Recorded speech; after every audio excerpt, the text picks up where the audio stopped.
7 তারিখে আমি মাকে নিয়ে ওর মাসির বাড়িতে যাচ্ছিলাম।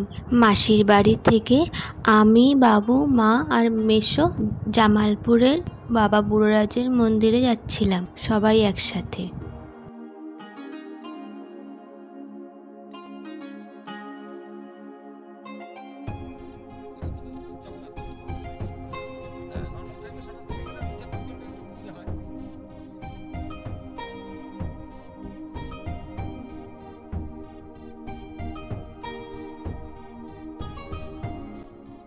এই যে আমরা পৌঁছে গেছি জামালপুরে।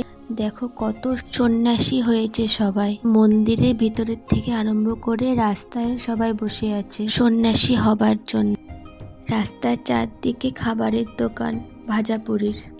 আমরা এখন সবাই বাবার মন্দিরের দিকে যাচ্ছি। দেখো চারদিকে সবাই সন্ন্যাসী নেবে, এরা সব বসে আছে ব্রাহ্মণের জন্য এসে তাদেরকে পৈতে পড়াবে।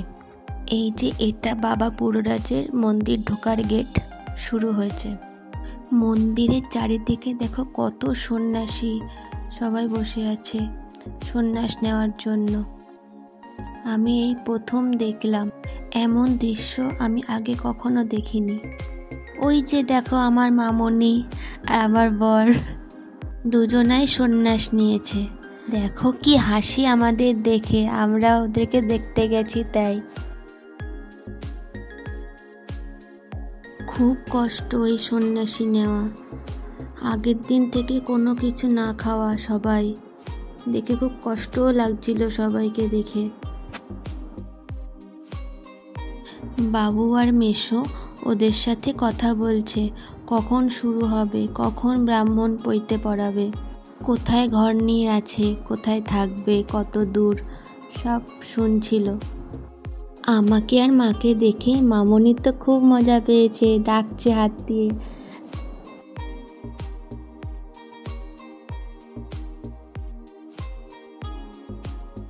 আমাদেরকে বলছে বাবাকে দর্শন করে আসতে, তাই টাটা করে দিচ্ছে দর্শন করার জন্য।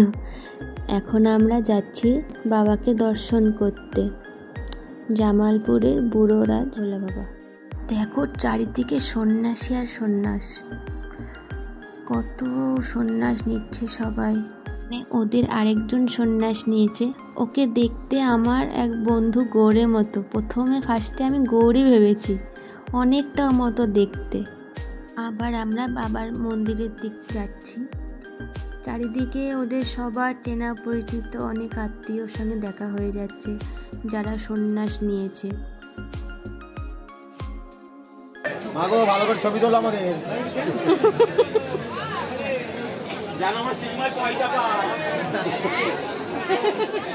এই যে আমরা বাবার মন্দির পৌঁছে গেছি, দেখে নাও সবাই,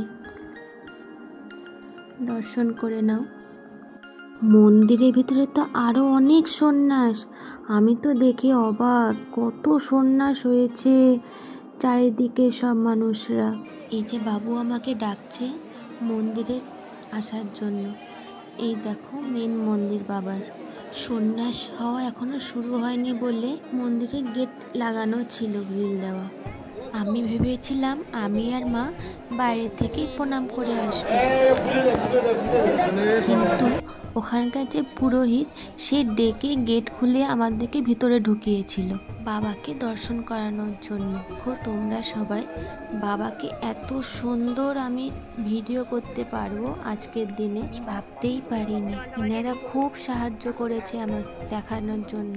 পুরোহিতরা বলছিল, মা তোমার ভাগ্য খুব ভালো, আজকের দিনে বাবাকে এমনভাবে দর্শন করতে পারছো, তুলে নাও, সুন্দরভাবে ছবি তুলে নাও। ওনারাই আমাকে বলছিল, ওনারা বলছিল এরকম ছবি তুমি সবসময় পাবে না, এত সুন্দরভাবে ভালোভাবে তুলে নাও, বাইরে গিয়ে বাবার মন্দিরের ছবিও তুলবে অবশ্যই। আর আমি বলেছিলাম হ্যাঁ নিশ্চয়ই তুলবো। খুব ভালো ছিলেন ওনারা, আর আমার সাথে এত গল্প করেছিল ওইটুকু টাইমে, আমার তো খুব ভালো লাগছিল ওই দিনকে। এই যে একটু পরে এরা সবাই সন্ন্যাস হয়ে যাবে 7 দিনের জন্য। খুব কষ্ট এই 7 দিন, পইতে পড়ানোর আগে সবাই বাবাকে ডাকছে জোরে জোরে মন থেকে।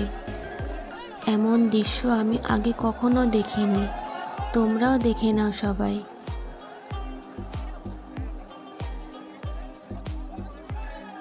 এই যে আমরা এখন বেরিয়ে যাচ্ছি, এটা বেরোনোর গেট। দেখো চারিদিকে সব সন্ন্যাসী, সব মোমবাতি ফল ফুল নিয়ে বসে আছে। ব্রাহ্মণ আসবে আর এদের সবাইকে পইতে পড়িয়ে সন্ন্যাস হয়ে যাবে সবাই 7 দিনের জন্য। আর আমরা বাইরে দাঁড়িয়ে সব দেখছি কি কি হচ্ছে না হচ্ছে। এই যে দেখো ব্রাহ্মণ সবাইকে পইতে পরিয়ে দিচ্ছে গলায়। এখন থেকে ওরা 7 দিনের জন্য সন্ন্যাস হয়ে গেল। এখন ওদের 7 দিন খুব কষ্টে অনেক নিয়ম করতে হবে। বাড়ির বাইরে থাকতে হবে, শুতে হবে, খেতে হবে, দিনে একবেলা করে খাবে, কখনো তো শুধু জল খেয়েই থাকতে হবে।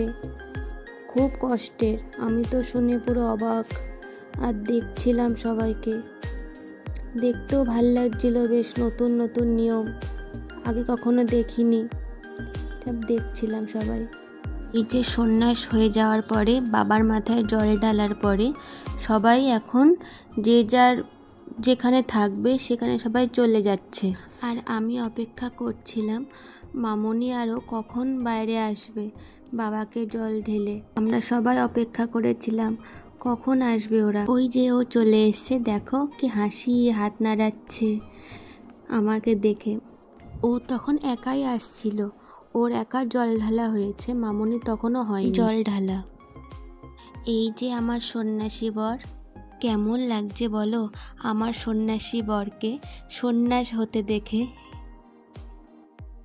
আমরা অপেক্ষা করছিলাম মামনির জন্য, মামনি এখনও আসেনি। ভিতরে এত ভিড়, আগের দিন থেকে কোনো কিছু না খাওয়া, এই এখন ঠাকুরকে জল দেওয়ার পরে নিজে জল খাচ্ছে এত গরমে।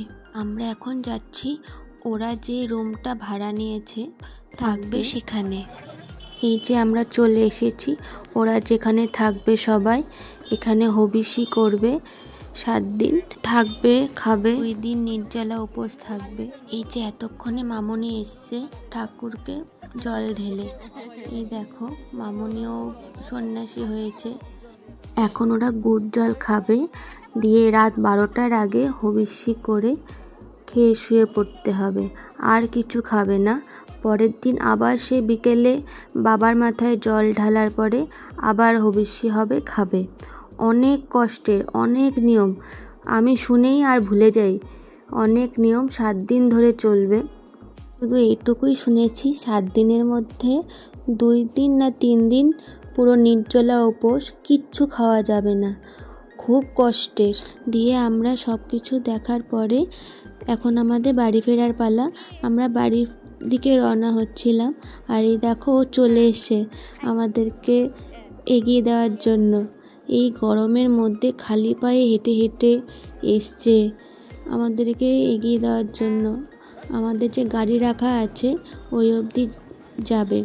গাড়িটা আমাদের অনেকটা দূরে রাখা ছিল, অত দূর ও খালি পায়ে হেঁটে হেঁটে যাচ্ছে। বলছিলাম কি দরকার ছিল এত দূর আসার, তাও যাবে আমাদের সঙ্গে অত দূর এগিয়ে দেওয়ার জন্য। ছেলেটা একটু খ্যাপাই আছে। এই যে আমার খ্যাপা সন্ন্যাস বরটা।